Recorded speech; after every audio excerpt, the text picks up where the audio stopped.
माँ लक्ष्मी जो धन और समृद्धि की देवी हैं, हम जानेंगे कुछ ऐसी बातों के बारे में जिनसे माँ लक्ष्मी हमारे घर भी आएंगी। पर उससे पहले बात करते हैं दिवाली के त्योहार के बारे में। भारत के हर कोने में दिवाली का त्योहार बहुत ही धूमधाम से सेलिब्रेट किया जाता है। कई दिनों पहले ही दिवाली की रौनक बाजारों में दिखने लग जाती है। बाजार जगमगाने लगते हैं। रंग बिरंगी लाइट्स को देखकर ऐसा लगता है मानो धरती पर किसी ने सतरंगी सितारे बिछा दिए हों। इस त्योहार की खुशी ही मन को एक पॉजिटिव एनर्जी से भर देती है। आपको आश्चर्य होगा, लेकिन इंडिया ही नहीं, मलेशिया और मॉरिशस में भी दिवाली फेस्टिवल को बहुत अच्छे से सेलिब्रेट किया जाता है। इसकी वजह यहाँ बड़ी संख्या में इंडियंस रहते हैं। दिवाली पर इन दोनों ही कंट्रीज में पब्लिक हॉलिडे रहता है। मलेशिया में दिवाली को हरी दिवाली यानी ग्रीन दिवाली भी कहते हैं, क्योंकि मलेशिया में पटाखों पर बैन है। इसके अलावा श्रीलंका में भी दिवाली का त्योहार धूमधाम से मनाया जाता है। नेपाल में दिवाली को त्योहार कहा जाता है। यहाँ भी भारत की तरह घरों को सजाया जाता है और ये पर्व मनाया जाता है। इंडोनेशिया और सिंगापुर में तो दिवाली फेस्टिवल बिल्कुल इंडिया की तरह ही सेलिब्रेट होता है। वहाँ भी इस दिन घरों के बाहर रंगोली मनाई जाती है। मिठाई और पटाखों के साथ इस त्योहार का मजा लिया जाता है। दक्षिण भारत और उत्तर भारत में इस फेस्टिवल को अलग अलग ढंग से सेलिब्रेट किया जाता है।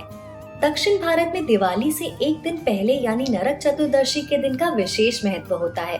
वहीं उत्तर भारत में 5 दिन तक इसे सेलिब्रेट किया जाता है।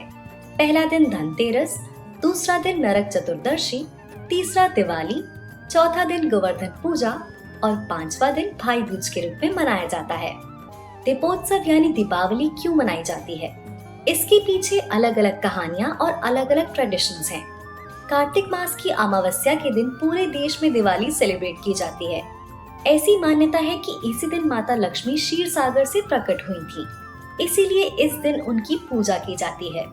इस दिन लोग अपने घरों को सजाते हैं और माँ लक्ष्मी का स्वागत कर उनकी आराधना करते हैं।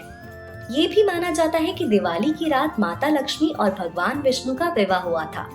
रामायण से जुड़ी पौराणिक कथाओं के अनुसार त्रेता युग में कार्तिक मास की अमावस्या के दिन माता सीता और लक्ष्मण के साथ भगवान श्री राम 14 वर्ष का वनवास काटकर अयोध्या नगरी लौटे थे।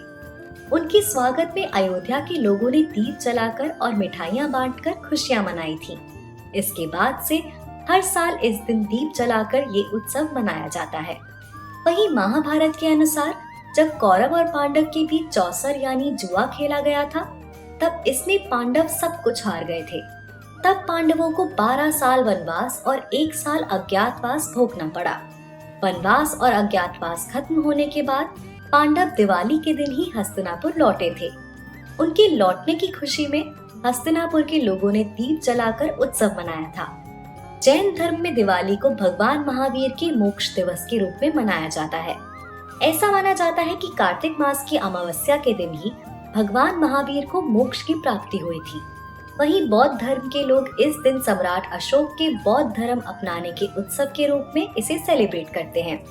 इसे बौद्ध धर्म में अशोक विजयादशमी भी कहते हैं। इस दिन मठों को सजाया जाता है और ईश्वर से संपन्नता यानी प्रोस्पेरिटी एवं शांति के लिए प्रार्थना की जाती है। सिखों के तीसरे गुरु अमरदास जी ने दिवाली को लाल पत्र दिवस के रूप में मनाया था। 1577 में इसी दिन अमृतसर के हरि मंदिर साहिब गुरुद्वारा यानी गोल्डन टेम्पल की नींव रखी गई थी। 1619 में इसी दिन सिखों के छठे गुरु हरगोबिंद ग्वालियर में मुगल एम्परर जहांगीर की कैद से आजाद हुए थे। इसी की याद में सिख कम्युनिटी दिवाली को बंदी छोड़ दिवस के रूप में सेलिब्रेट करती है। सोशल रिफॉर्मर और आर्य समाज के फाउंडर स्वामी दयानंद सरस्वती को दीपावली के दिन निर्वाण यानी मोक्ष प्राप्त हुआ था। इसीलिए आर्य समाज भी इस पर्व को उत्साह के साथ मनाता है। स्वामी दयानंद सरस्वती को समाज में फैली बुराइयों को समाप्त करने और वैदिक संस्कृति को बढ़ावा देने के लिए पहचाना जाता है। फ्रेंड्स, हर रिलीजन और कम्युनिटी में दिवाली सेलिब्रेट करने के पीछे कुछ स्पेशल रीजन है। हर जगह अलग ढंग से ये त्योहार मनाया जाता है। दिवाली पर हर कोई चाहता है कि माता लक्ष्मी उन पर अपनी कृपा बरसाएं, उन्हें धन, संपत्ति और वैभव प्रदान करें। माता लक्ष्मी को प्रसन्न करने के लिए लोग कुछ विशेष तरह के उपाय भी करते हैं। हमारी इस स्पेशल सीरीज में हम भी आपको कुछ खास टिप्स बताएंगे जिससे आपके घर धन, संपत्ति, वैभव और खुशहाली का आगमन हो।